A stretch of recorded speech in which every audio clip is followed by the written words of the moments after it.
ஒரு நதிக்கரையில் இரண்டு ஆடுகள், வெள்ளை மற்றும் கருப்பு. அவை எப்போதும் சேர்ந்து நடந்தன. ஒருவரையொருவர் இழந்தால் சத்தம் போட்டு அழைக்கும் அளவுக்கு நெருக்கமான நட்பு. ஒரு நாள் நகரிலிருந்து வந்த வியாபாரிகள் வெள்ளை ஆட்டை பிடித்து படகில் ஏற்றி நதிக்கு பின்னால் உள்ள சந்தைக்கு எடுத்துச் சென்றனர்.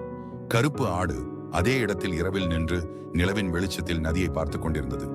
ஏக்கம், புலம்பல். ஆனால் மறுநாள் அது ஒரு முடிவெடுத்தது. அது அந்த நதியை கடந்து சந்தையை அடைந்தது. அங்கே ஒரு மரத்தோடு கட்டப்பட்டிருந்த வெள்ளையை கண்டதும் சத்தமின்றி அருகில் நின்றது. வெள்ளை ஆடு அதை கண்டதும் குரல் விட்டது. இரண்டும் அங்குள்ளவர்களை பார்த்து பதற்றமாக கத்தின. அந்த குரல், எங்களை பிரித்து விடாதீர்கள் என்று சொல்லும் சத்தம். அதை கண்ட வியாபாரியின் மகள் தனது தந்தையை கேட்டாள். அப்பா, இதன் தோழியை தேடி வந்திருக்கு போல, நாம் இதை விட்டுவிடலாமேப்பா என்றாள். தந்தையின் மனம் உருகியது. அவர் அந்த கட்டப்பட்டிருந்த வெள்ளை ஆட்டை அவிழ்த்து விட்டார். பிறகு இரண்டும் மீண்டும் ஒன்றாக சென்றன.